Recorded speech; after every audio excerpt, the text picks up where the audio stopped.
Big Shook, Big Shook. It's really real right now. Mr. DL. 2, 2, 2, 2, 2, 2. Who's off? Cause you could just lose your mind. So yo, we are here, the Danger Zone podcast, number 61. Stakes is high. With Big Shug, Chef Tanya Nicole, and Mr. DL. That is not how it flows. Yeah. He be switching it up all the time. We're going to run it. It's cool because we know what it is. You know what I'm saying? Y'all know what it is. 1, 2, 3. 1, 2, 3. Big Shug. Mr. DL. And Chef Tanya Nicole. Welcome back. It's like a triangle, you know what I'm saying? Uh-oh, don't get into the triangles. Yo, it's like a triangle sometimes. Makes me wonder how I keep from going under. Yeah, all right. But anyway, right, yo, so listen, first and foremost, man, you know, I want to give a shout out because, you know, we pre-record this, but the yesterday was my man, brother, family, and a great man in this music genre as we know it, a legendary DJ Premier. So he had his 57th yesterday, man. You know, I want to give you a shout out, Spring, on the birthday, man. Hell yeah. May you keep on, you know, providing music, you know, DJing this, just all that, man. You know what I'm saying? And I hope you had a great day. And, you know, let's get it popping this year. We can hear you. What are you smoking on? Oh, there we go. Oh, hell yeah. Okay, hell yeah. All right. How you doing, man? What's up, my man? What's good, Jack? I'm good, man. Everything's good, man. You know, first and foremost, you know, we like to welcome, you know, Elder Sensei. We appreciate you being here first and foremost. You know what I mean? You know, also, you know, what we want to do is, you know, we want to keep people caught up to speed, you know, on your existence, your background, how you got to, you know, where you are now, and who is Elder Sensei, and why do you matter, basically, you know, in this whole thing. Okay. You want me to answer that? Would you just? Yeah. Of course, bro. All right, so all right. So I come from Newark, New Jersey, and I come from a group called Artifacts. Salute to my other two fallen members. Rest in peace to Chain One. Rest in peace to DJ Chaos. These things are not easy to talk about, but you know, it's life, and you know, I'm here to speak on the group and talk about, you know, where we come from. So, born in Newark, New Jersey. All of us born in the same hospital, me, Tame, and Chaos. Oh, wow. Beth Israel Hospital in Newark, New Jersey. Right. And I came up as a B-boy first, gravitated toward graffiti, and then got into rhyming at 15, 16. Right. And never thought that, you know, being this kid, 12 years old, doing windmills, doing head spins, not knowing I would start, you know, doing graffiti, not knowing I would start rhyming, to be in a group and be interviewed by y'all today, you know, knowing your records and your existence, Shug. So, you know, these things that has happened in my hip hop career, you know, I cherish everything because I never know what it was going to be like anyway in the first place. So, you know, I'm grateful. I'm grateful to be here. So when you you from New York, and when did you actually know, okay, you know, this thing could be a rap career? You know what I mean? Like you know, even this thing is real. Like, you know, when you and got together and set it off, you know, what part were you? How old were you? And what was going on? Well, when I was 15, 16 years old, I got into it, and maybe like in my junior year of high school, I got the confidence. I got the confidence to let everybody else know that I was secretly had this life as a rapper, listening and inspired by the radio. And of course, I sounded like Big Daddy Kane, looked like Big Daddy Kane, had a fade, had the silk shirt with the bellies on, the slack pants and everything. So, you know, I knew that being that wasn't me, but people got to know that I can rhyme. People got to know, everybody in my school already knew I was into hip hop because I carried the radio around in my book bag every day. You know, people thought I wasn't smart, and I graduated like ranked 21st in my high school class, my senior year class. So they thought I was just hip hopped out. But I got on that stage junior year, had my dudes behind me dancing, Had my man playing the drums, had my other dude playing the guitar. And once I felt that, I knew that I could keep doing it, but I had to really like find out who I was as an MC and not to sound like somebody else. Was Kane your biggest inspiration? That was my biggest thing. Oh, sorry. Yeah, Kane and Rakim, you know, at the time was who I was, you know, Ultramagnetic, different Chuck D. Yeah. You know, I learned something from all of these people as I was trying to find myself. But, you know, I knew that wasn't what it was supposed to be. I had to find my own style. Yeah. So when you so you come to did you always have this name, Elder Sensei, or whatever else? Nah, it was MCL, you know, in the beginning, and then the Sensei came because I cut hair. One day I used to cut my people hair on a Saturday back in the '90s, and they would come to my crib, and I would put on a kung fu movie or anime movie, and while I was cutting their hair, they watching, and one dude was like, "Yo, you hear that dude? He's saying that's the Sensei. You like when you cut with the clippers like the Sensei blade because I do the hairline real sharp." Yeah, so, no doubt. Yeah. My man, he said, but the way you rhyme though, and the way your style is like a Sensei blade for real. So it kind of stuck. So I just took the MC out and put the Elder Sensei in there. And you know, back in the day, we had those were the times where acronyms in with your name, you had letters that spelled out something that meant something in the name. So you know, I just became the Sensei. Couldn't be the teacher because that's already taken. Right, it's crazy. Well, you know, taking martial arts at a young age, what have you. That's why, you know, I had that meaning of sensei in that way, you know what I mean? So it's being a swordsmith or with the sword and words and then, you know, being sharp, whatever, that all makes sense. You know what I mean? Exactly. That's the way it comes from. It's crazy, you know, because you parallel me with this story. You said that you was, you said you was like Kane, you know, dressing like him and all that. So boom, you know, when I got out, when I came home, you know, so, brother was a little muscled up and shit with a high top because this was hot, right? So I muscled up with a high top, those tank top and baggy pants, and I'm not even realized that, like, yo, it was kind of like on some full force hammer shit. You see what I'm saying? but that ain't what I was looking for like that. But I was like, I'm this big, strong. And you had you had the big old mustache too at that time, Suge. Yeah, you had the Sen Dog. Yeah. And actually, the original was the Larry Black, the cameo cap. Yeah, right. That was the original. But I'm just saying, it was like I was like, man, motherfucker was like, yo, you kind of like full force of being like that wasn't even the thing. I just came home. I'm trying to figure out what's good out here.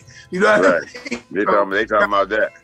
Yeah, it's kind of crazy though. But anyway, so Artifacts, when you jumped off though.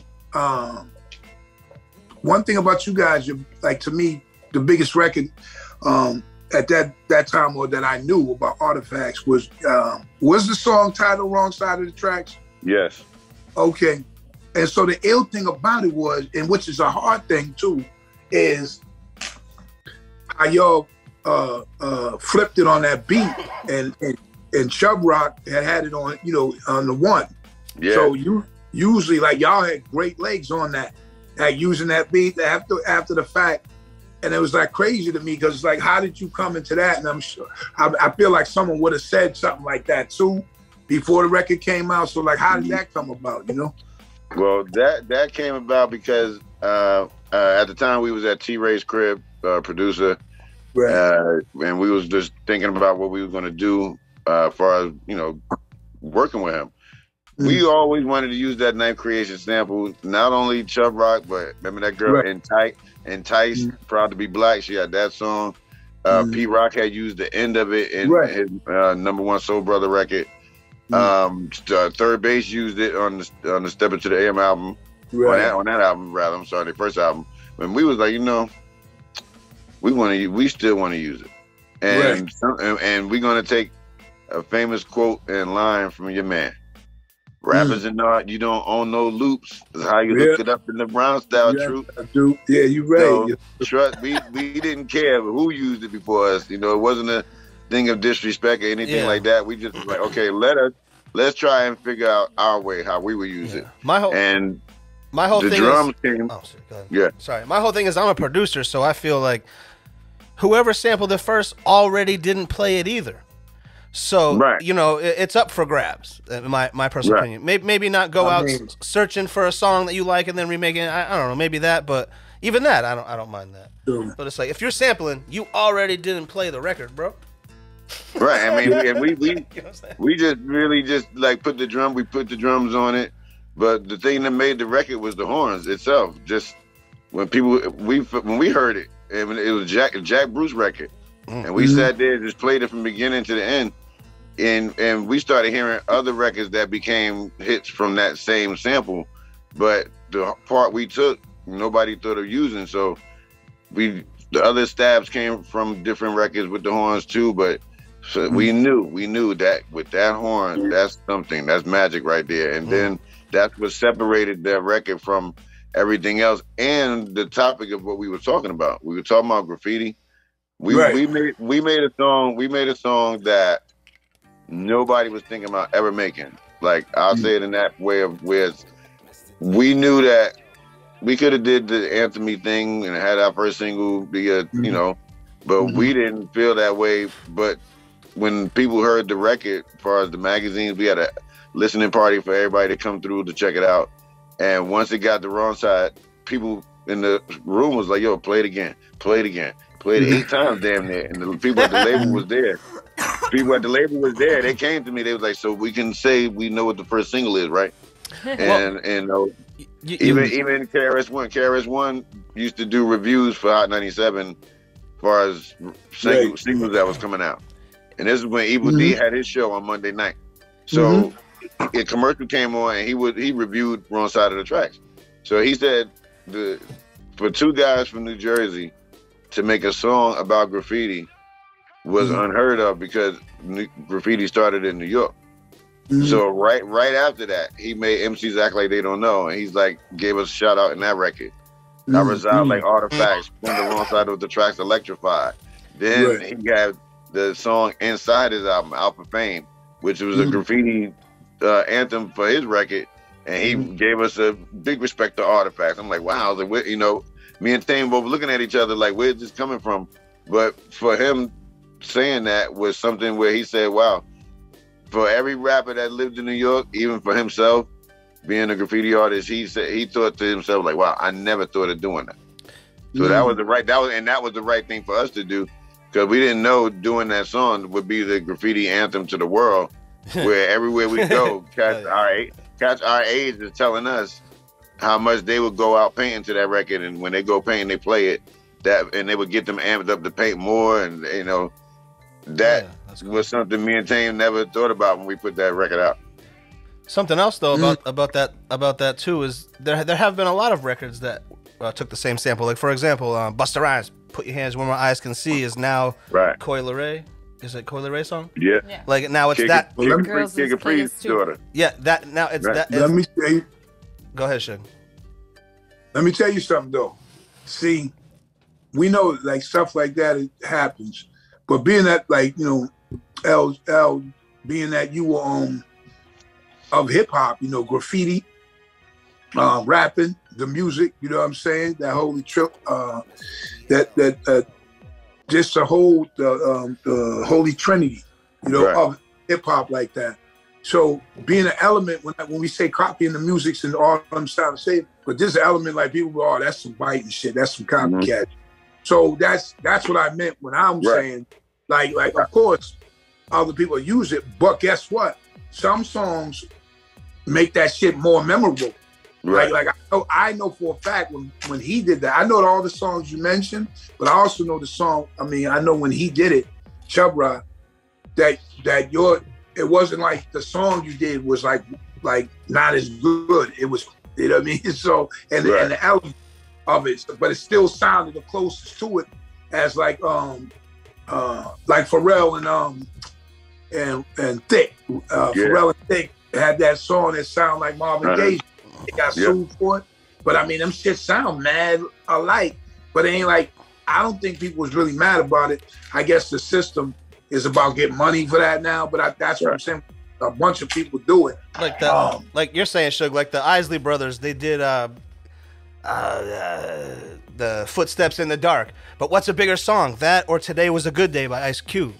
Like I think it's the Ice Cube record. Yo. Even when you look at Juicy and M2May had an issue in the beginning because he felt like Biggie's song was more popular than his song. Yeah. You know, almost like he didn't exist. Yeah. But then he had to come to terms with it because you still getting paid for it at the same time too. That's so he was like he had to really come to grip with the fact that, you know, that somebody else took his music and made a bigger hit out of it than himself. But I think what we did was like that ninth creation song, Bubblegum, is more or less like a break beat to a lot of us, to where when you freestyle, a lot of times we would play that record. And I love the one. That's Chubb Rock is one of my favorite MCs. I learned a lot from him. Oh, but when I sat there and we was in the basement and we were playing it, and even when we saw MC Search at Stretch and Bobbito's show, and he said something about it too, and at the same time we was like, well, the only thing we can say now is whoever considers that record the better for them is who not even say won the contest or anything like that. You can have numerous records that are say ninth creation sample used by such and such, such and such. But when people recognize Wrong Side of the Tracks before any of these songs, is mostly because of what we were talking about and the way the beat was presented in a way where they even said, like, you know what? I heard this sample many times before, but if we was in a party and that song come on, or the one comes on, or one of the other songs come on, I can guarantee to myself and to everybody, if Wrong Side of the Tracks come on, and when that shit drop and the horns come on, I know people gonna recognize it more. It was a little bit newer song as well, where it was a single for Chubb Rock, but more like an album track too, where you know he was, and I got all the albums. Yeah, I just think that with the graffiti element tied to the record and the video, that really made it stand out more. Oh, yeah. So out of those, music, dance, graffiti, and rapping, what have you, I mean, is graffiti still like, you know, the most dear to you, or you know, what's more dear to you, not, you know, out of everything? I mean, you could still be everything, but there's that main thing where you like, yo, this is my shit mostly. I think the ramen part became that for me. You know, going through our careers and knowing that, you know, that was the focal point of what we was doing anyway. You know, the thing we wanted in the beginning was people to not think that we was graffiti artists trying to be rappers. Right. And we wanted people, because, like, you know, it was a stigma with that, but it was more or less, you know, we was MCs that was graffiti writers and was B-boys and are DJs and, you know, can do a few other things. But it's like you said, the elemental part of what we was doing, we gained all that. We did B-boy first, you gained doing graffiti, you gained being an MC, you gained being a DJ, because as we was coming up, as you may know, you knew somebody around you that was either a DJ or producer or something where you knew, like, all right, I'm going through the trenches. I need to learn how to DJ. I need to learn how to do this. I need to learn how to do that. So, you know, coming up, that's how it was for me. But then as my career became more, I knew which part was more what I was focused on, because this was going to help me not just say make money, but it would take me where I needed to go. Elevate, man. So you're saying graffiti artists back then were looked down upon if they wanted to be rappers? That's crazy. When you look at some of the things that was happening back then, you didn't want people to think that you was trying to be one thing, and you were like, with Tame, he was straight up graffiti artist, not even a writer. He was this dude been in train systems and shit like that, where, you know, I came up under where my father was like, you ain't doing that. So I gained my knowledge through doing everything I learned, watching TV and going out with certain friends. But Tame really was in New York doing all of these things early. So we didn't want people to think that it was a novelty, like we was trying to be something we wasn't. So when people heard the album, it was like, okay, they only have one song talking about graffiti. The rest of the album was us just rhyming, you know, pretty much doing what we was doing either on stage, learned as, you know, practicing in the crib, making songs, you know, with our friends. But it turned into a profession, and even for Tame, you know, he didn't want to be like a cliche, you know, even though you rhyme now, but you still do graffiti. Tame always felt like he did graffiti for himself first, but he felt like, you know, but at the same time, he knew that was his superpower, as far as within, you know, as far as the elements that he had, the rhyming thing, and he was known for both. But he could DJ, he DJ'd as well. So in that video, which I really love that video, you guys are doing graffiti and what have you. Were you actually tagging right there, or you? Yeah, that's me and him. That's me and him running around through the video. Yeah, that was dope. You know, like I mean, just because we all would be fans of everything, you know, coming out that we was like, you know, me, rest in peace, Guru, and you know, Premier and the whole crew. So we'd be up on everything, but I'm not even having conversation, be like, yo, that's dope. These cats like doing graffiti in the video, you know what I'm saying? And it's just the vibe of it was like the doing the graffiti was almost a rapper, like it was almost had a verse. You see what I'm saying? Right. Dope, because it was like y'all rhyming. I mean, and you know that gritty shit was then, you know, army oversized coats and nappy, you know, that time. You're right. The grimy stuff. Yeah, that's when it was. And Wu-Tang, all that was right then. Y'all came through like, you know what I'm saying? Like, man, just came through. It's like, you know, as you chill now, first of all, you know, I want to say, obviously, rest in peace to Tame.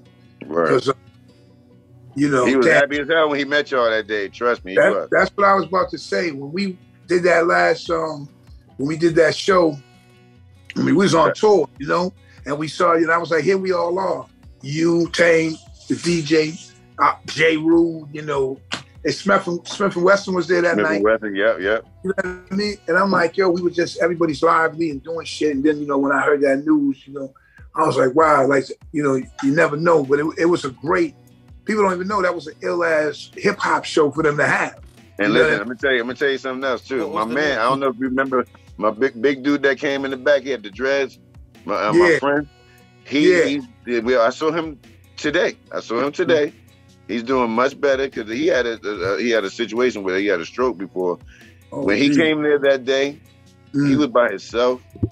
He was telling people where he was going, and because his motor skills, he was still getting his stuff together.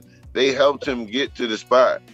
And when he came in, and when I saw him, and this it's not nothing to talk bad about, but when he came up in there and we started talking, he just came to tears because he was like, yo, man, you know, I told you one day I was going to come and check y'all out while I was in Europe and come and see one of your shows. And he was just like, I fucking finally made it. And then he's there and the crowd is filling in. And then when he go in the back and he see all this other shit happening, he's like, yo. So he's now back there taking pictures with us, all of y'all. So he tells that to everybody back home because he live around where I live at. So it was dope for me to you know, see that come out of him because a lot of times, you know, your friends don't get to see you doing your work. Yeah. You know, because we always in the hood. They're like, L, what up? But he was doing this, and it was like, damn, L, like, yeah, look, like we official too. But look, he's like, but yo, look, Roof Home, fucking Smith and Wesson, fucking big shit. He was just like, his mind was blown. So that day, what happened at the show? And for my DJ, that was the last show we did with him in Europe, like, period. Oh shit. Yeah, man, I know that. That's what I'm saying. He passed. I was like, man, we was all, you know. I joke with Malachi, you know, because Malachi was there, and they had some lighter note. They had some, I don't know if it was cinnamon or some type of ginger flavored spice rum. You know, the Captain Morgan. Right. It doesn't taste good. He was mixing with ginger ale. He's drinking like a Jew. You know, Mel's my man, but he be on another chapter, right? Nutcracker, shout out to Mel. Sure, that's my dude, my man. He's drinking it, and that time right there, he was out. We had to go lay him on the other side. What? They got him. But I'm saying all this always be remembered because, you know, Tame ain't here no more, but we were all there at that point, just enjoying it. We're all out of the Mel had a flashback. He had a flashback when he saw Tame and me too, because he was like, yo. He thought about a show we did with him. He said, I remember y'all. He was like, I ain't seen y'all in a minute. And he was so, I could tell he was genuine with it because he ain't see us in a while. Yeah, Malachi, he be on. Yo, D. Yeah. What was you saying? You both were like alluding to something happening at this show, and we didn't know what you guys were referring to. No, go ahead. I mean, what are you talking about? I'm not sure. No. Well, you talking about when at the show? No, I'm sorry. You said that something happened at the show? Yeah, you sound like you guys were saying something like crazy happened at this show, and then you kind of brushed over it like because we weren't there, so we don't know. You know what I'm saying? No. Oh, okay. He was just basically, it was the vibe was crazy. Like all of us was there. This was just a dope. There was mad people at this show. You know, the crowd was actually a little bit lame, right? But we ended up. How you know when the crowd's lame, Shake? I mean, they were all into it, but you know how you don't have you know how you have a crowd that's like kind of amped like that. Yeah. But they were in it hard, but they were more listening. Like, you know, hey, oh yeah, they were more like, you know, but we still pulled all that. Like we still unlamed the shit during the show. Right. They unlamed it. Because at first you could see the before shit. Before we did the show is when we started seeing each other. So I think like, we went on first, and then Smith and Wesson went on, but it was more or less backstage for us. It was because we were all from the same area, and we were all backstage. And like I said, Malachi hadn't seen us in a while, so for him, even with his shades on, I could see he took his shades off, like wow, oh wow, and I could tell he was genuinely happy because he was like, yo, you know what? He said, this is crazy. I ain't seen y'all in a minute, but even for everybody that was back there, it was like to go out there, and like you said, the crowd was waiting for us to come out there anyway. Only thing that was wrong was the sound system was kind of a little twisted. Yeah, it was. You're right. You do remember that because it was a wide open. You know how some of them venues like that one was wide open, almost like a big ass garage. Mike wasn't that good. Nah, it's hard for some of them to get that right. But you guys ever get in a beef with a sound man? Sure. I mean, yeah, you always argue with the sound man. Yeah.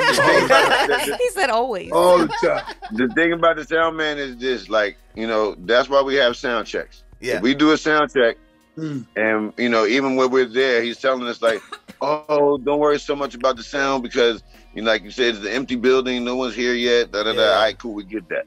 But once we do that sound check and you get the levels where they're supposed to be, the only thing that's going to change, maybe the music going to get a little louder, but nothing should change from what we did earlier when nobody was there. Yeah. And when you start, it should be there, but throughout the performance, you see in the sound man, I shouldn't see you doing all this, twisting your hand, doing like, you know what I'm saying? If I tell you, the only thing we should be turning up, fixing is the mic, but why are we fixing that too? If it's supposed to be where it's at. We just saw. Now it's like, and then when something wrong, the sound man not at the where he's supposed to be at. He in the bathroom. He getting a drink. You know, they drifting off. He might be in the front in the crowd or something like that. Yeah. Right. So you know, they always give you little problems. We just saw Cypress. We just saw Cypress Hill, and it was the same thing. Everything was good except Sendog's microphone was mad low. Remember that? Yeah. So I couldn't even hear anything he was saying. You know what I mean?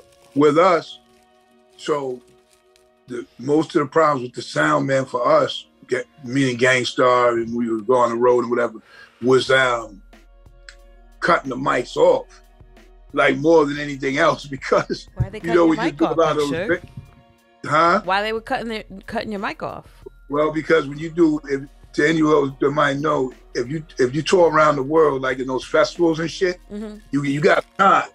And like you have a time everywhere you perform, but they had a strict time where you'll see the number. You used to see the numbers on the screen off stage, like that are telling you. And as soon as that shit hit to wherever, it was out.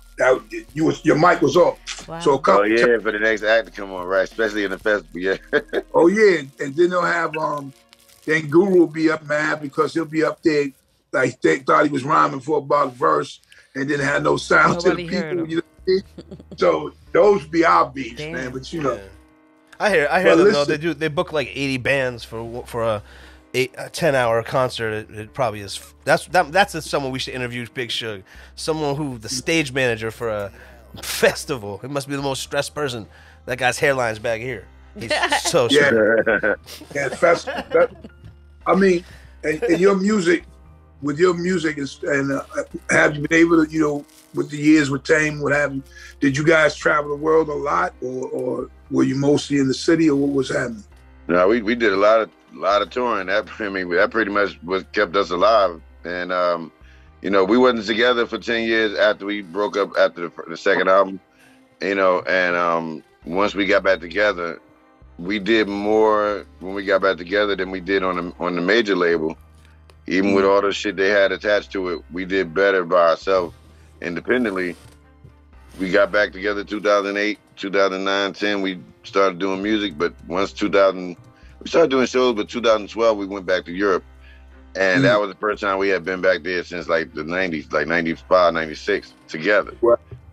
And we did like 16 shows in like 14, 15 days, something like that. But we was just, it was work. You know, we didn't lose a step too much, you know, doing that. But it's just over there, like, you know, like I know, it's like, even like a lot of jazz artists back in the day, you could go over there and make a whole living right now and not even care about what happens here at home. And you could go over there, eat, come back, it's, you know, it's just, yeah. And it's like it's not, you know, people say they appreciate the music more. I tell them they love it just like we do, but I look at hip hop like I look at sports. And when you talk about us going there in the early 90s, I mean, we went to Japan in 94, started going to Europe in 95. And you start looking at how when we was going early like that, the only people that was the promoters and the people in the city that had a record shop and stuff like that was the dudes that lived in these spots that was coming to America and was buying the gear, buying the records, bringing it to their stores. And so, and then once the internet came, you know, the internet was like how you look at these European basketball players in the NBA right now. These motherfuckers coming down the court, shooting threes, damn near not even coming down to the hole, dunking on you, nothing like that. They have caught up to us. They caught up to the NBA basketball so fast because when, you know, people realize they have N1 schooling and all this stuff they had through the years of teaching these cats how to play, playing against them, you know, the world has caught up. And with hip hop is a bigger platform than just, you know, the record playing. And now we come into these shows. They're having big festivals, Hip Hop Camp, Alpha Fame Festival, Stephanie Arena, Royal Arena Festival. You have all these, and when you go to these festivals, the acts that's like the main acts is like, say, like a J. Rue, you know, and how Suge and them, when y'all go on the road as the foundation, they'll be the main act. They'll be the main acts. It'll be a bunch of young dudes will be like the younger acts. That's newer acts that's coming on, but like Smith and Wesson will be like a Redman and EPMD and P Rock and CL Smooth. Those are all the main acts that'll be on the main stage. But then this is where we have to go to show people that, you know, we still able to work, but home, not so much the same. And we can't have the festivals out here like they have out there. You know, the one thing about home, you can tour around, you know. To me, California is like being in Europe a little bit because it's so big. And you can go to so many different cities. You can go to Southern Cali and then go all the way to Oakland and go to San Francisco. Yeah. Even it not so much the hip hop scene changes, but the people, you know, the scene changes, the people that's there, but not musically. So you still can move around. You can still move around the same as if you was home. You can do the same thing out there, even in the Midwest, but it's just overseas has always been like the home base of knowing that you can go there for a month or a few weeks and make more money than if you was just doing spot dates in America month per month, you know. But it's just about really they book only the people they know that got a good show too. Right, which is true. D, you got something to say? No, I was just saying he's right about that Cali shit because I used to live in Humboldt County and you rode through there a few times, so. You know, I seen you on a bunch of tours up that way. Did you have anything you wanted to ask? I know you had something. I wanted to ask about, you know, being Jersey rappers, especially early in the day. I feel like now the environment is welcome to anybody who has talent. They'll hear you out. But back in the day, especially on the streets, like being from Jersey, what kind of challenges did you guys face? At home, we was good. You know, we just had to challenge everybody else. You know, that's from home. But once we got to going to New York, and you know, this is like say after we was on Stretch and Bobbito. Yeah. You know, because we go to New York Poets Cafe, we go to a place called Demerara's, Wetlands. You know, these Lyricist Lounge had they stomping grounds. We would go to all these places and would not say we was from Jersey when we get on stage. They would try. We were always considered to be from New York because I'm walking around with the low gear. Tame got dreads and boots, and they looking at us like we was from Brooklyn or something like that. And until we finished the show, we like, all right, peace. We're going to head back to Jersey. We're going back to the bricks. They be like, whoa, what, Jersey? Oh shit. You know, and where we're from the immediate places where all of the greats you know come from. So whether it's Queen Latifah, Lakim Shabazz, Lati, Apache, Naughty, Tretch and Naughty, you know, Redman. Poor Righteous Teachers was in Trenton. Say again? Redman.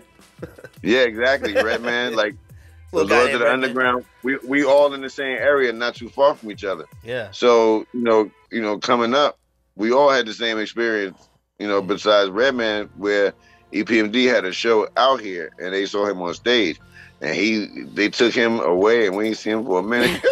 And then he turned into Redman. We was like, holy shit, okay. You know, but it's like, you know, we always had. I'll say this: Jersey is like the sixth borough, but it's like, remember them Robert Conrad commercials with the Duracell battery? Yeah. They try to knock that shit. That was Jersey. And within the where I could explain it all, we always had that chip on our shoulder. Knock that battery off, I dare you. So once we came in the game, we knew that anything outside of New York was not considered hip hop. New York hip hop. Yeah. So and this is why when we came out with what we were talking about, people didn't think we was from Jersey at all until they saw the video and they saw Newark police cars and New Jersey Transit buses, and the whole world was like, holy shit, New Jersey got rappers that sound like that. You know, they didn't know. It's funny you say that too, because that was like a big thing with Guru. You know what I mean? Guru, right. Boston, and us too, being on the other side, over at Boston, like, yo, we part of this hip hop. It was there first, but it was here like a few hours later. So that's what the film. He said a few hours. When Guru goes, Guru went to like, that was from Brooklyn, yeah. You know, hey, well, that's how they rock. You know, I mean, that Guru and Premier, Guru goes there and is like, yo, he got that different voice and that Boston. So but look, we knew, but out from here. Yeah. We knew he wasn't from New York, like you said. We couldn't figure it out at first, but then I was like, "Yo, he's from Boston or something like that." And when we saw that and figured that out, and then even to find out Primo was from Houston, Texas, we were like, "Damn!" He was like, "Your mind is just blown." Did it make you like them more or less? I didn't care. Okay. Because I didn't know where they was from anyway. I just knew the shit down. Well, I was just curious. I was just curious if you practiced what had happened to you. I was just curious if they ain't from New York. Well, I'll say this because they had videos early and we talking about going from manifest to positivity.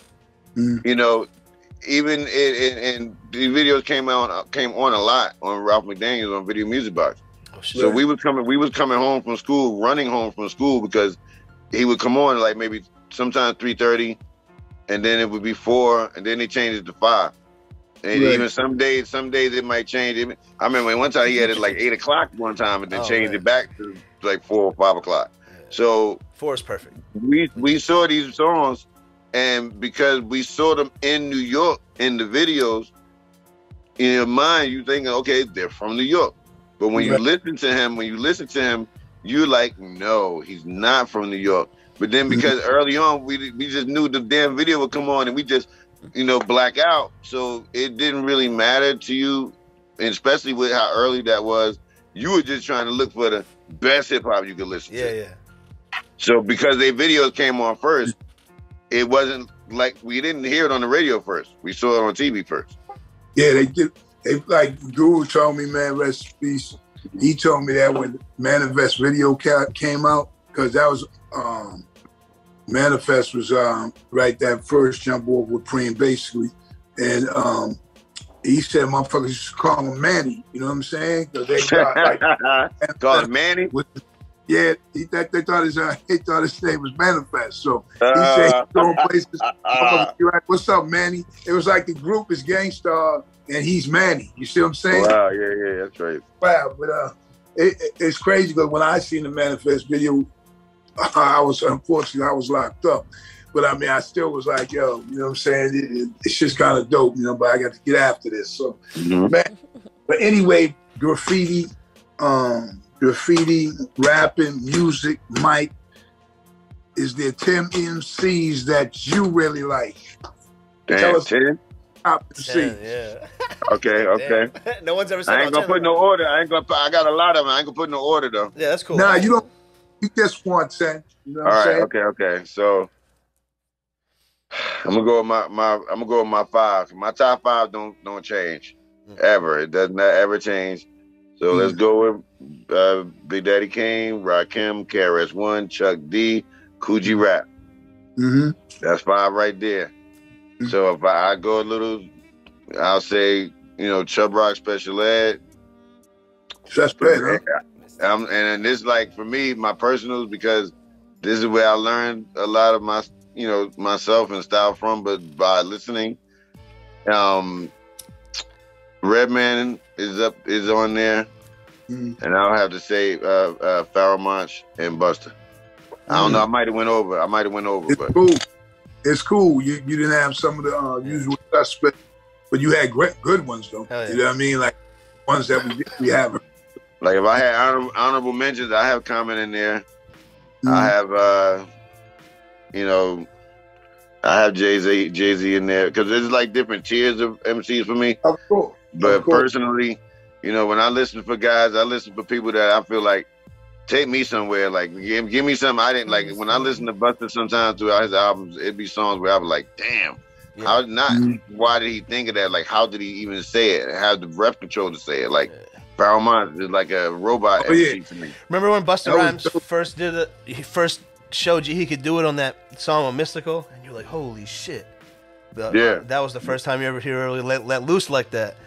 And then, like, as far as that was fucking crazy. See, but see those joints, those are ones everybody excitingly like. But I'm talking about like songs like So Hardcore. Yeah.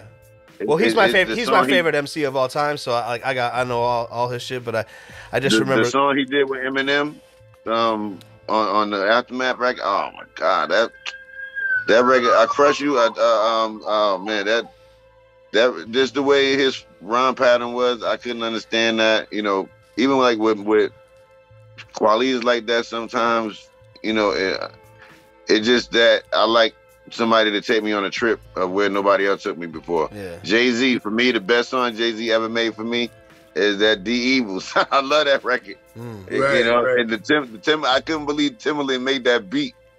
I was like, come on, man. I was like, how did he, you know, these two different guys that I wouldn't think even make a record like that. And then, you know, it come together that way. It's crazy. It's kind of crazy too, because people always have some type of music that you like on that was off on something else. Like I used to like to beat that with the Lucifer shit. You know what I'm saying? That was right. My shit. Like out of so much music, but that joint right there was just. And when I was it's something you wouldn't think he would expect the rhyme on. Oh yeah, no question. He took my shit. That's crazy, smoking shit. But you know, first of all, then shout out to your mans, man. I remember a couple years back you had me on that show with the sports. Y'all still do that? My man Jay Sands, right. Yeah, you still do that? Yeah, we do every now and then. Oh, okay, yeah, because I remember that. I was just with him. I was with him last week. Yeah, give a shout out for me. So listen, well, you want to say something, Chef Time, Nicole? Well, I just wanted to make sure you let us know your socials so people can follow you, subscribe, see what you're doing. Oh yeah. Well, I'm mostly on Instagram, so a lot of people always tell me they get my little messages through my thread. I only put up a lot of music and my merch. So you go on EL_DA_SENSEI, Elder Sensei. you can unfollow the Sensei from NJ page. Okay. That page has been hacked. Oh. So if you following that page, or if you want, you can unfollow that one, delete that out your phone, that is not laptop, whatever. See, that's cool. cool. Do it right now. I advise everybody to do it and go follow the right one. No question. While you're at it, go follow Big Shug. You know, follow Big Shug, man, for real. Yeah. My page, you page, and what have you, and listen. You know, being hacked is whack. So don't send them your social security number, your credit card numbers. I was so tight, man. I rocked out for mad years and shit, and then that shit happened. But it was like, because sometimes these dudes be knowing some of the right stuff to say. And my man thing was, I was like, you know what though? I didn't know none of them 39,000 motherfuckers anyway. Yeah, that's so, right. So, all I did, my man was like, yo, you ain't trying to fight to keep it, yo. You ain't trying. I'm not trying to get somebody to unhack my shit to hack me again. Like, no. Yeah. So I just do another page, put my the locks on that one, and you know, and I make sure that. But it's also good because I see who's coming. I know who's a bot. I know who the trust fund person and the trader, and I'm like, where did these pages come from? And so it's like now I see it, and I know who's real and who's not.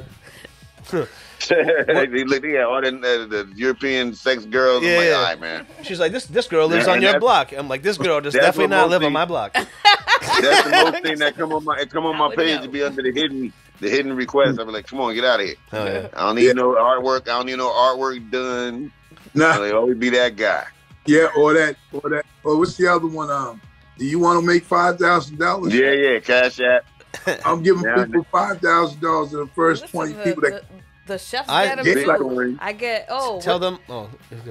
I said I get spam too. It's like, we're gonna do a shooting in Hawaii and we want local chefs. I'm in Boston. Why are you trying to hit me up? Send us your information, your checking account information, so we can send you payment. Yeah, okay. Tell them my response every time. Tell them what I say. He loves when scam artists call. He'll say, send me naked pictures of your mother. Yo, he's got my mom saying that to people, except she says, send me naked pictures of your father. And then she says, is he single? I'm going to start using that because I'll be hitting they go, huh? And I'm like, yeah. Like my friend. They go, what? And I'm like, yeah, nice ones, man. Like good ones, artistic ones, yeah. Yo, I say them all right off. I say crazy shit to them all the time. Yeah, and you get every few of them. They always be like, "Fuck you, motherfucker!" Like that shit. Yeah, I'll be telling them like, "You ain't my friend." Yeah, they be the one. It's me. Like, I don't know you. I don't know. But I'll be like, "Look, I'm about to report you." Like, oh, you a bitch. I'm like, "Don't worry about that." You know, I ask people. Hey, I've even said to people, "Where you from?" And they know they from another country. They tell me, "I'm from Florida." I'll be like, "Man, it's just too much, man." But anyway, yo, man, we just go Florida. I got a question. Yeah. I had two. So, what do you take on, hip hop artists now today? Like when I say hip hop, I mean rap acts, the Flash, and the different way things are done today. Like how do you look at the new MCs, and how do you look at the game itself right now? The game for our age, the newness, not actually the game, because the game. Newness. I feel like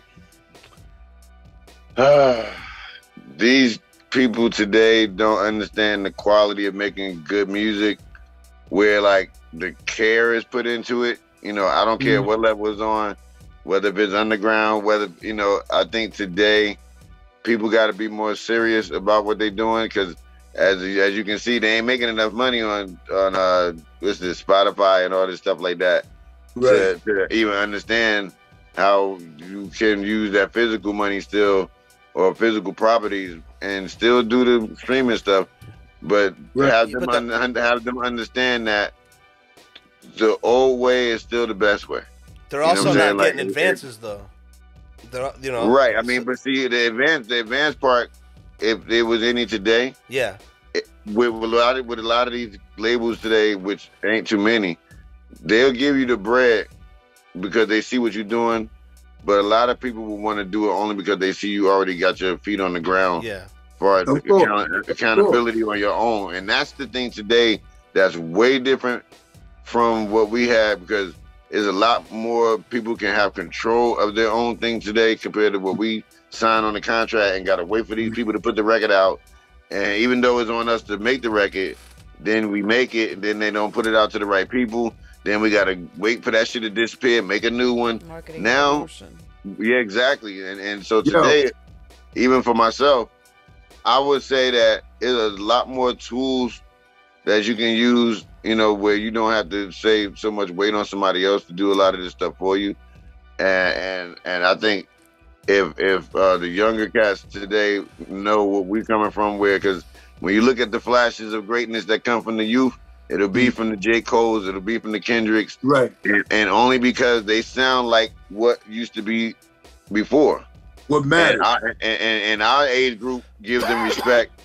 But then for the majority of the cats that's doing stuff now today, everybody sound the same. All the music is slow. Everybody got the same type of beats. And, I think that in the next year or two, I think this will change, because you got groups like Coast Contra that came out in the last 2 years that people feel good about, because it make them remind them of how music used to sound and probably should be presentation wise. So we lost. I think that we lost artist development isn't a thing in the music business anymore. It was because ain't no A&Rs. There's no A&Rs to show people that you could do wrong before you put these records out. You got so many people that think they know what they're doing, and the music is not the same. It's not. It's crazy. It's not the same. So, but I don't complain about it, because I understand it now more. Before that, when I did complain about it, it was just me complaining about the music and how it sounded. It wasn't, and because over the years we tried to always have this, we're not going to do music like this because we this kind of group. I think once we all got older and we started understanding a little bit more, like, as far as on my own, what can I do to better my situation where I ain't got to wait for these motherfuckers no more that I always had to wait for. And that's where the independent game blew up. Even now, you got everybody doing TuneCore and DistroKid. Guess what? You still gonna have to promote that shit. Y'all gonna still have to go to market it, go to online marketing, and if you're not knowing people that these records exist, it's still days of using banners online and paying for stuff like that, but it's just so much more you can do now where it don't cost so much money. I think if people understood that part too, you have a lot more people doing stuff on their own, because they'll probably see like, it don't cost as much as I thought it did.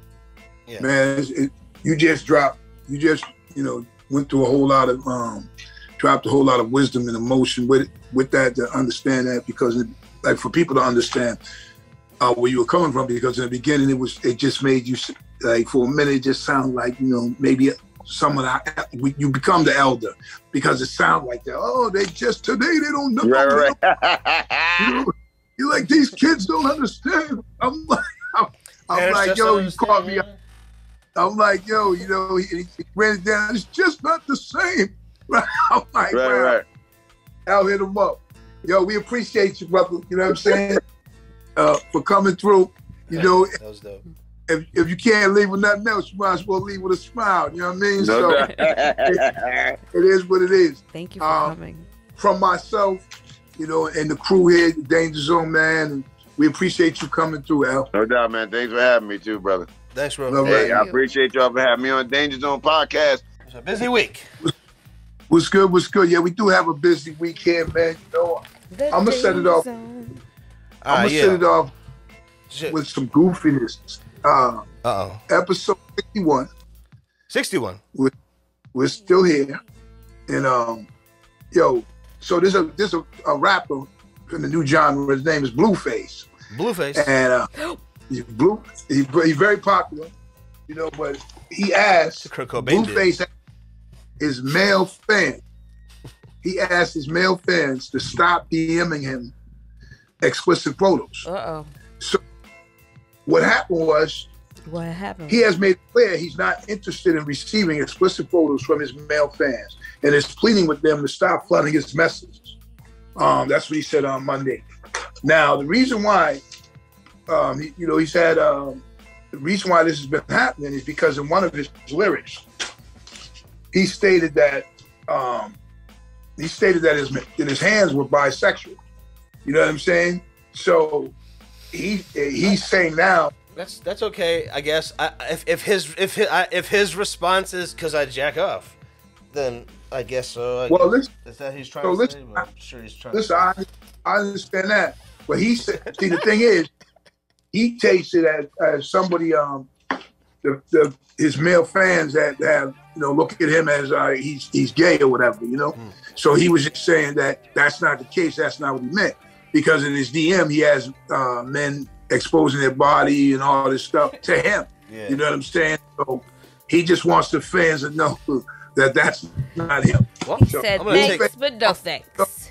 That ain't him, y'all. You know I'm going to take this segue right here real quick. This isn't what I want to talk about next, but I will. Slim Thug. Shout out to Slim Thug. I was jamming your music when I was down there and living in the dirty. But he came out this week and said that rappers that wear designer clothes are gay. And I was just like, oh my God, this guy's, that's like the most cancelable tweet. But he was like, he goes, rappers are gay. And then he shows like a receipt for a shirt he just bought for $6.99. $12. And $6.99. And I'm like, all right, man, well, there's got to be some sort of medium here. Fucking. It don't got to be $699, but it don't got to be $6.99. The part that makes it crazy about that is the fact that he said, like, what the shirt was $6.99 or whatever, the shorts were like another $8.99 or whatever. He said, now everybody has on this designer wearing all this gay shit. This is what he says. But he said motherfuckers is looking at him.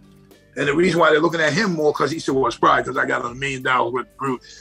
Yeah. Dude, you could have a $3 shirt with $1 million worth of jewelry on. You just killed it. You know what I'm saying? Yeah. And his preface was, that's why other rappers go broke. I don't know if he's being funny or whatever, because they spend all their money on them clothes. You know what I mean? So, but not the jewels. Not the jewels that he's bragging about. Also, or the cars that he's bragging about. People. But I just thought it was I actually know that guy, and I thought it was such a stupid remark to make in 2023, where I'm just like, bro, what is your problem, man? Like, I was just like, yo. But yeah, so I just thought that he could have been a runner-up for stupid as hell. But yeah. What else you got? I got a bunch of stuff before we get into the juicy stuff. So if you want me to, do you have any? Go ahead. What you got? I say we save 69 for the end. Well, I say because maybe not stupid as hell, but the last thing we talk about, because it's going to be such a big subject. Yeah, well, it's kind of we probably should expound off of stupid as hell. Yeah, because that's who it was going to be. Okay, that's fine. That's perfect with me. So I just want to talk about feel good thing that happened this week in the World Baseball Classic. World Baseball Classic, which was in Miami. Cuba lost, and the team boarded the plane back to their 1950s country, and one of the star players wasn't on the airplane. And he defected. Yeah, he defected. Like back in the day. Remember they used to do that back in the day when Fidel was running? Dude, you should watch this if you can find it. There's a 30 for 30 on El Duque. Do you remember El Duque by any chance? Pitch for the Yankees? Yeah. His story is crazy, dude. Like I'm sure I've seen it. He defected from Cuba and ended up on an island, like for 2 weeks on an island that was like 10 feet wild, dying. Just sitting there dying. And, but he made it. And then they found him. Spoiler. They found him and brought him back, and then back to Cuba, and then he finally made it out. But I won't ruin it for you. But bro, like it's crazy what they have to go through. It's wild. It's like it's so wild to me. I have a son-in-law that came over kind of wild. You know what I'm saying? Like my son-in-law, shout out to Will. And his story's wild, but it's like because stuff like that is still popular. You know what I'm saying?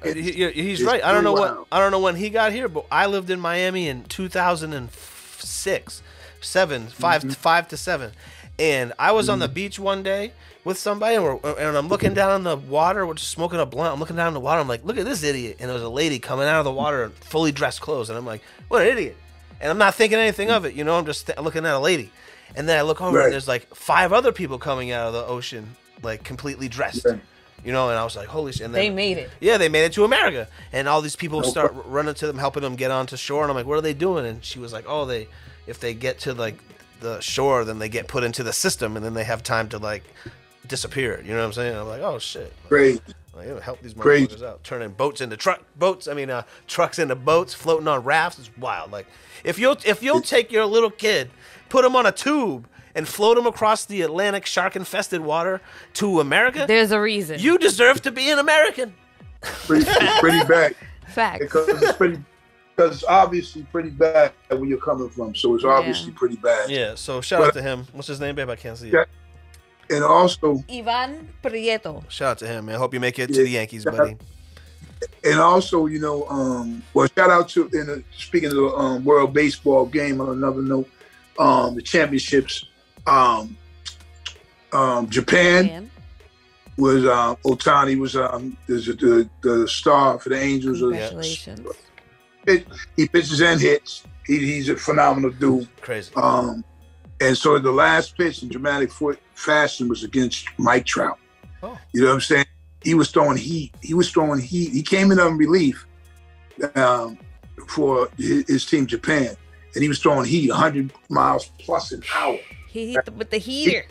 In the ninth. That's rough in the ninth because you're tired. You've been out there for a few hours. You know but he was the closer. No, I'm saying that the players that are batting have been out there for a few hours. You know what I'm saying? Trout's one of the best, as you know. And, so he struck him out. That's how it ended. You know what I mean? But Japan. So shout out to Japan becoming the World Baseball champions. You know what I mean? And we'll see them some of the players. There was controversy because during the playoffs, a couple of major league players got hurt. Which is going to affect the season coming up. So we have this thing going on about whether it's important, but it is big for the game, and it does, It's like the Olympics for baseball. Come on now. Yeah. Like figure, there was like over 60 million people viewing that from the Japanese people and whatever. You know what I mean? Over like 60 million, man. It's crazy. Good for him. He's going to get a bunch of national Japanese campaigns. Yeah. And they won. So, shout out to them. Also, pride right there for him and his people. Never going back in the day, though, real quick, from our people man, who know about 90s and Snoop Dogg and Dog Pound, Tupac and such. Well, Corrupt. Today what they do is they take the microphone and they put it in front of guys that were rappers in the 90s, good, bad, ugly, whatever. They do that, and then you get, and even in the 70s and 80s, as we see with Mel. They put the mic in front of him, they're going to say everything. So this dude's saying that he, after Tupac got killed, and he left Death Row, Corrupt. And the reason being, in a nutshell, is that, man, you were scared to death. You know what I'm saying? You were like that. It was a persona that was so hardcore, but there was really shit happening to you. And he said when he started to realize, being on Death Row was like being in the street without like on a record or nothing. You just rap. You got to watch your back. And there's so much shit going on. And I think they were fared more watching it back when it came to show.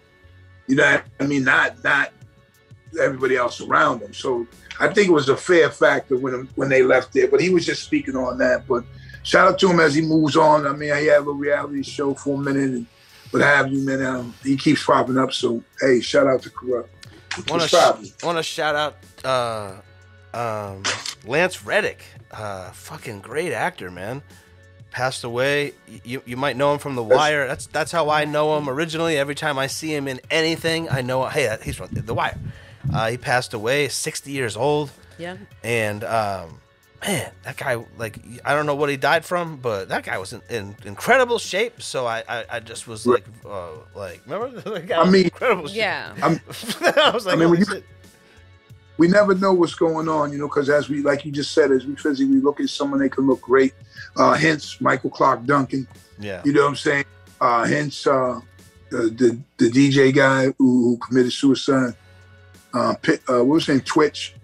You know what I'm saying? Yeah. Oh, geez. Yeah. From Ellen. Yeah. So I'm saying, like, everybody looks great. You know what I'm saying? On the outside, it looks great, but there's always something going on that we don't know. But shout out to him, though, and rest in peace. And family, man, may God bless you. May God keep you. You know what I'm saying? Also, on another note, there's a tour going on with Rock Marciano,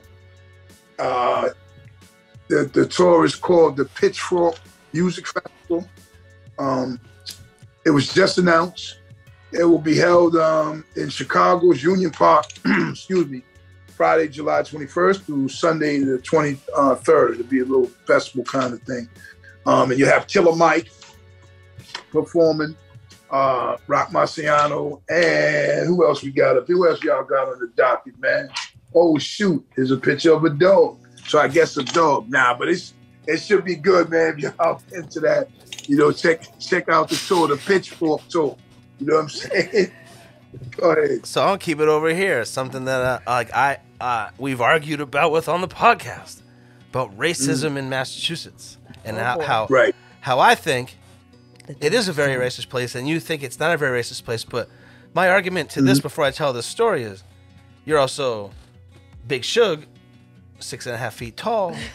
People aren't gonna be like, "Hey, this N-word said this and this N-word said that" around you. Yeah. But I'm gonna go out and tell you that I hear people talk like, you go to take a piss in the bathroom in public. You trust me, people talk crazy around here. Oh boy, like, you know what I mean? So I believe the white man saying it. I'm being real with you. I don't. It's not words that are in my vocabulary.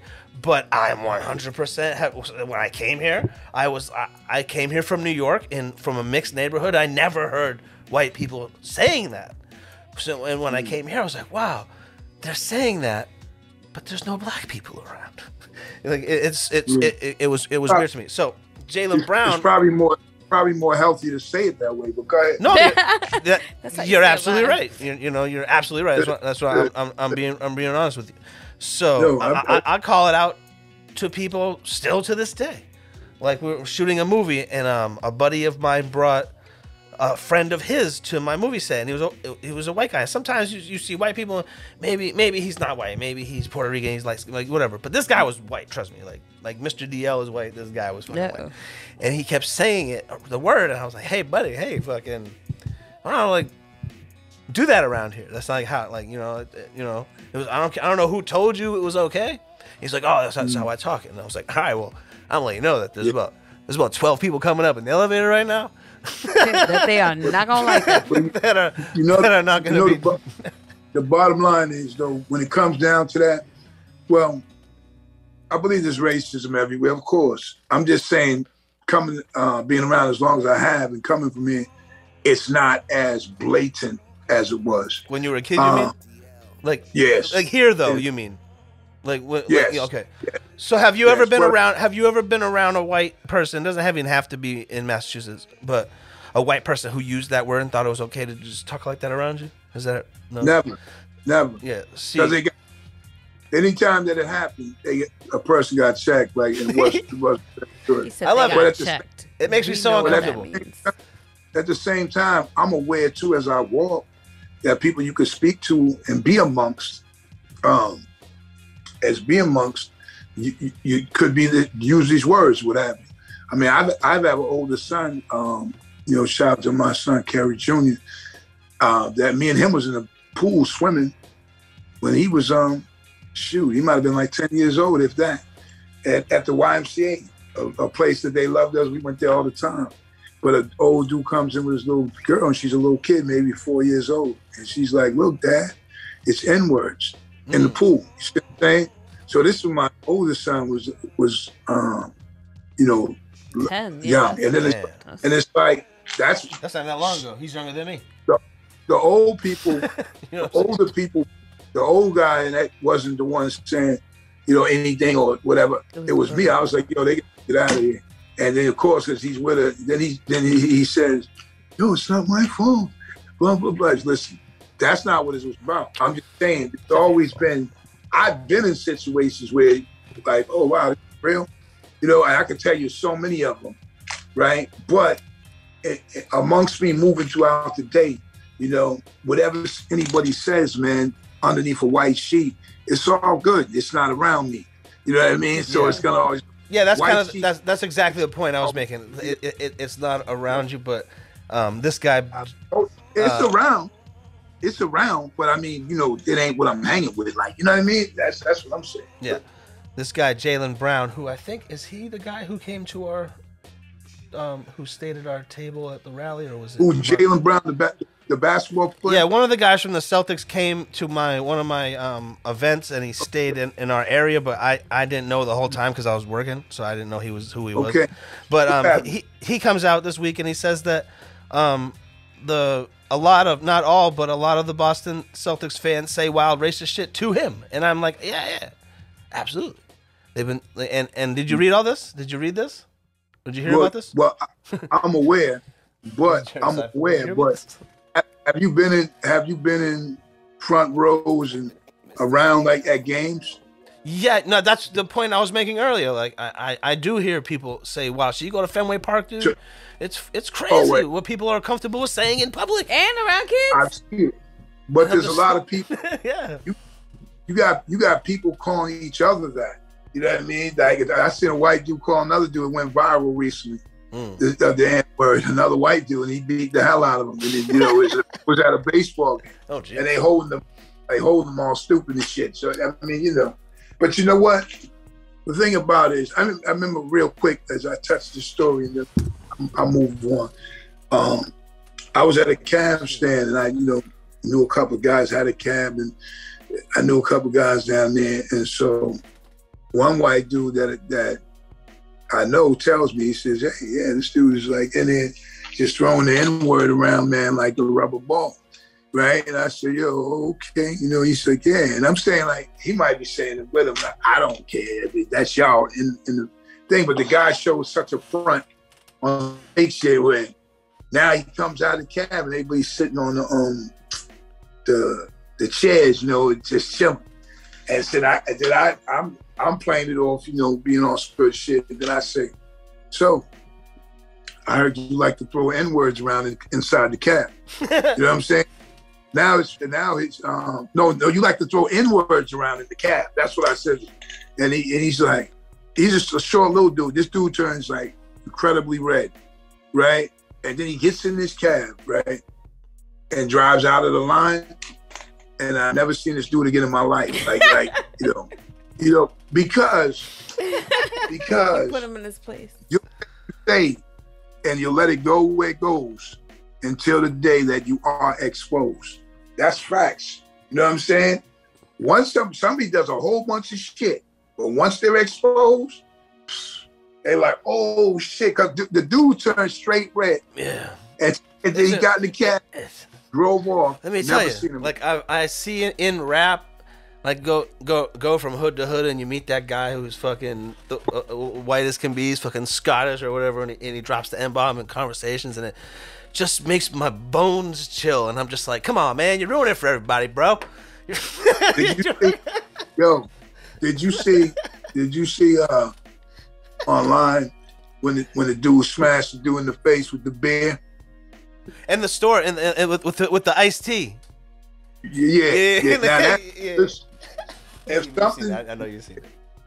If there's a reason to do what he did, it was super reason. I was on my side of the fence sharing that. Yeah, you know what I mean? But exactly. How comfortable that dude was saying that though? Obviously, he must talk like that with his friends, with black or whatever. That's the problem. It's like, yo. You know what I'm saying? But I'm saying, I just laugh because if you see the damn video, like people out there who are watching that, let their white friends say that. I'm just letting you guys all know that eventually your white friend's gonna go to a fucking convenience store and think that's okay to talk to a random person like that, and it's not. It's gonna have an iced tea face. He's gonna get smashed with a fucking bottle, and that's what happens. Like you gotta check him, because if a guy came into your neighborhood that you didn't know and was talking like that, you wouldn't be happy about it. It was like he hit him like the Hawaiian punch. There was a Hawaiian commercial back in the day. I know exactly. Right? And that's how he hit him. I mean, when you hear the sound effect of like bow, or someone says he came in and hit him, bow, that shit was for real. Bow. I must have watched this shit for some reason. I'm a physical comedy fan, but it can be real life and probably not really comedic. But just sight of seeing it, I'm gonna laugh at this shit. You know what I mean? Yeah, it's Three Stooges shit. I mean, but man. But anyway. Speaking of Hawaiian punches. Oh. Speaking of fucking Hawaiian punch, fucking colorful haired punches. We'll do it like this. No, we'll do it like this, right? We'll do it like this. Just being loud. First of all, people, they say that he's a snitch, he's a rat, and yeah, well, he is. It's proven on paperwork that he is. So yeah. Okay, so that's what he is. I can't really call it. A lot of times, man, you gotta really know something to know it. So okay, so that's what they're saying, but it's almost like saying that. But hold on, sorry. If we're gonna say that, then we're gonna throw out all our trust in paperwork and being able to decide who. You just said the key word. Sorry. The trust in paper. You said the trust in paper. Well, yeah. When you say someone ratted on me, and you say, "Oh, he didn't rat," and then you come with paperwork, and it says, yeah. Listen to what I'm saying, though. Yeah. There's tons of people in prison, in jail, that didn't do it. Yeah. That been there for years. So, and there, because someone said on paper and visual, they did it. You know what I mean? So now what I'm saying is, so you got to spend your time in prison like that, knowing you didn't do it. Yeah, but that's the defendant. Definitely, that sucks and that's terrible. But when we're talking about the snitch, the person who told, that's all right there. But listen though. But I'm saying it's written, because I've seen things, man, in affidavits and different shit that was written about people that was just something else. There's no way we really know. But then again, this guy comes out. The thing that gets me is this guy comes out, being all that and being it as it may. This guy comes out and he's almost taunting the world. Almost. Hell, absolutely taunting everybody, yeah. I mean, and I'm talking about like instances, seeing his social media presence was big. Yep. And so if you're telling the world basically like, I told or I did whatever, basically like, fuck you. So he was saying that he was places and I'm 150 pounds, whatever he is, I'm by myself. Like almost saying y'all ain't gonna do nothing. You see what I'm saying? And underneath that pretense, you're inviting. There's someone else I'm going to mention. I'm not going to say their name, but they're inviting something even worse than that. So Charleston White, Tekashi got dumped in a Florida gym, right? It was a Florida gym. He was attacked, and they even actually your favorite blogger, everyone's favorite blogger, academics. Let's tell the whole story though. He talked this shit for 5 years. It took 5 years for this to happen. Right. Go ahead. Yeah. Well, no, you're right. So my thing is, so on top of that, you're inviting this. You want this, right? So now he gets jumped and then they got it on film. They put it up there. I'm getting fucked up. So. But that's the position you put yourself. You invited that. They didn't kill you. Yeah. He definitely invited it. I'm not saying he didn't. And you have to. Now you're gonna have security around you, because pain, after pain comes ease, and after you're hurting, then you can think better. Yeah. You realize, no, I don't want that shit to happen again. You know what I'm saying? I like that he got. I like that he got his comeuppance. Like I do like that he talked all this shit, walked all over this, rolled around with 9 foot tall dudes with, like surrounding him on all sides, and now all of a sudden he got his comeuppance. What I don't like is people getting jumped, because let me tell you something. That guy in the video who was the main instigator or whatever didn't need help to fight Tekashi 6ix9ine. So my whole issue is this: you get 0 points for jumping people, and you get negative points for bragging about how much you fuck somebody up when there was 5 of you. You know what I'm saying? I like that he got his comeuppance, but how it was dealt has like a little stain on it, because it's like, oh man. But see, that's coming from you and your perspective, because being incarcerated and behind the wall and things like that, people get jumped a lot. And people get jumped out here too. It's soft. But I'm saying, if you're in jail or out here, it's not. Like if someone's on the ground and you didn't put them there, you're just saying that. You're not listening to the whole what's happening. You're saying that. So if, say for instance, if you're in a prison and somebody is deemed, let's say a child molester, right? Mm-hmm. Let's say he's deemed that. It ain't gonna just be one dude trying to fuck him up. Yeah, it's gonna be people. It just fuck him up one at a time. Every day. Huh? It should fucking one at a time. Every day. That's not gonna happen. See, that's not. I'm just being real with you. Like you get no points in my book for that. Like if. But so if you in jail, you think that it's like, oh, that you know what it is? It's not one person saying, "Man, I'm gonna beat him up," right? It's a whole crew in a situation because, like, for instance, for the pedophile. For instance, a whole gang of people beat his ass. Well, when the whole gang of people tries to beat someone up, there's too much going on, which is exactly what happened with Tekashi 6ix9ine, because he stood up, talked shit, walked away, because there was too many people trying to do. If that was a one-on-one thing with that guy, just him and this dude, the guy would have fucked him up and knocked him out. But there was too much going on.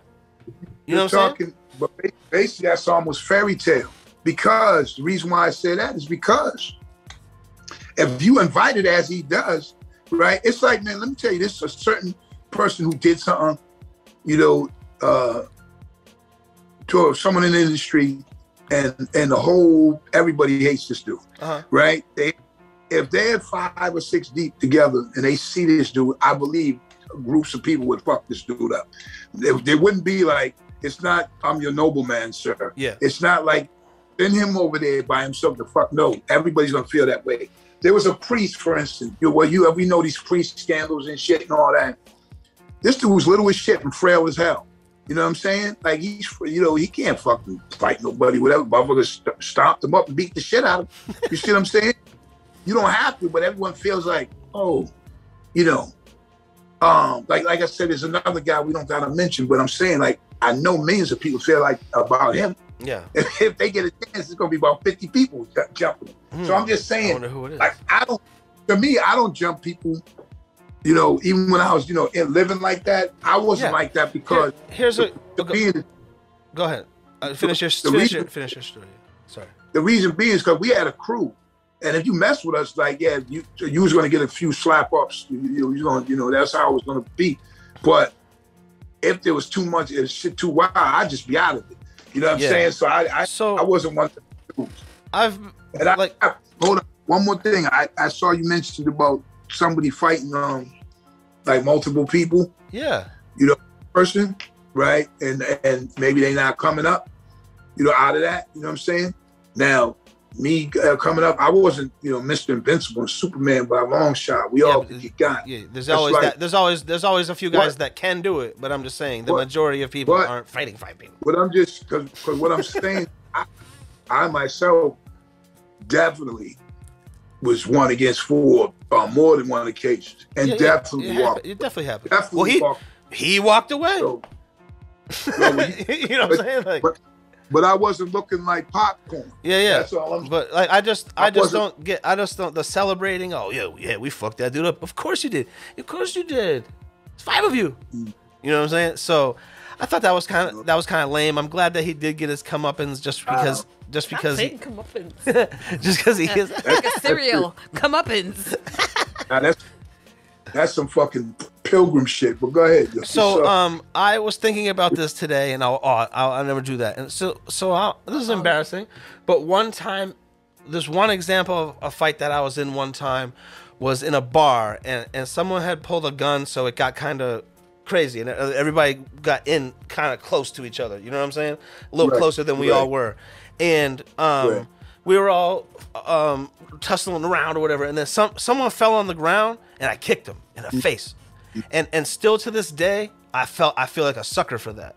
Still to this day, because I didn't put him down there, and still to this day, I feel like, oh man, that was a sucker move. But I never was like, yo, I fucked that dude up, dude. Fucking, you don't even see me. I fucked him. You know what I'm saying? I was never like that. So, just yeah. And I understand that too, because I wasn't that either. You know what I mean? So something happened. It happened. It was good. I'm moving on. You know what I mean? So, and if we had to, you know, because I mean, believe it or not, even the happiest time for touring and shit, sometimes, man, you got to get somebody.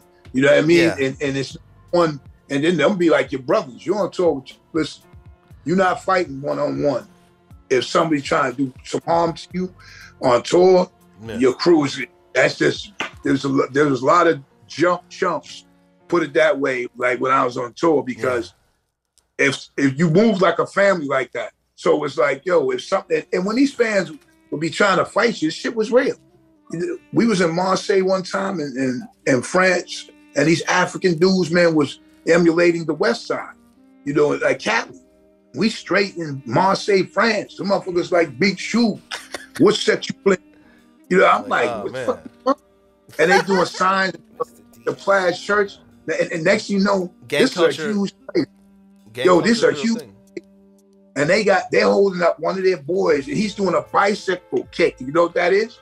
A bicycle doing kick? A bicycle. So he's doing the bike, yeah.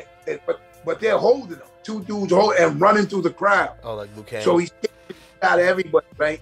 So they're doing this. There's a bunch of these dudes, and then so the whole front part of the show is separated like about 10 feet almost, because they feel like they claim this area, right? Yeah. And so when we at the end of this show, needs to say, we had to fight all of them physically.